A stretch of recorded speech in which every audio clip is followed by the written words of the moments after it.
New federal reports are shedding light on alarming incidents inside local nursing homes. NBC 10 I-Team reporter Tamara Sacharczyk went through hundreds of pages of documents to see what's happening behind closed doors. Lying in a bed at Heritage Hills Rehabilitation and Healthcare Center in Smithfield, John Prenorio soiled himself. Press the call button. Nobody showed up. He needed help to change after a spinal cord injury left him unable to walk. But he says that help was hard to come by as the facility struggled with staffing shortages. 4 hours after sitting in his soiled briefs, he says the CNA finally came in and changed him. How degrading is that? Tell me about it. Prenorio filed a complaint with the Department of Health. RIDO found no violations. But so far this year, 15 Rhode Island nursing homes have been federally cited for serious deficiencies. The NBC 10 I-Team went through hundreds of pages of reports from the Centers for Medicare and Medicaid.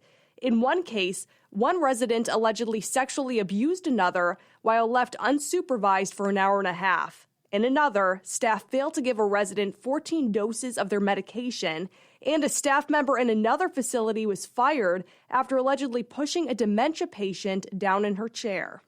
Many people would obviously say that's unacceptable. What do you say about that? That's obviously unacceptable, and if that's true, that's not, obviously what people strive for. I took the reports to Rhode Island Healthcare Association President John Gate. 46% of Rhode Island nursing homes have had a serious deficiency in the last 3 years.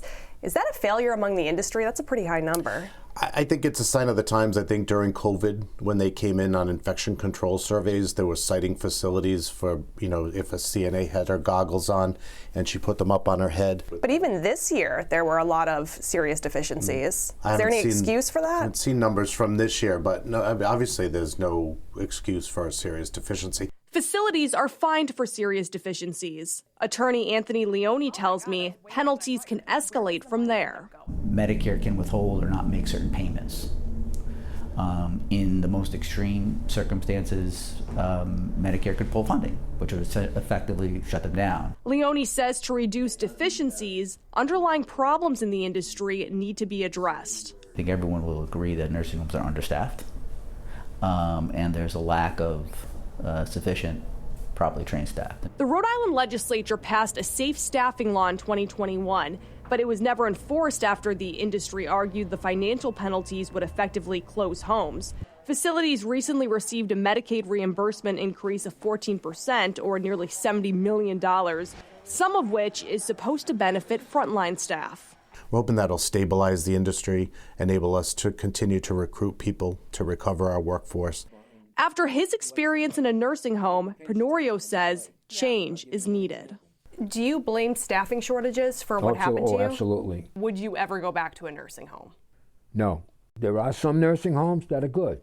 Don't get me wrong. But the majority of them right now are horror stories.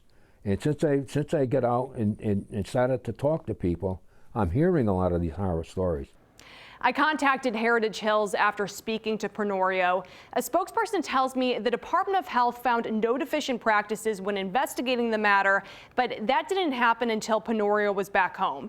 You can see the company's full statement at turnto10.com. For the NBC 10 I-Team, I'm Tamara Sacharczyk.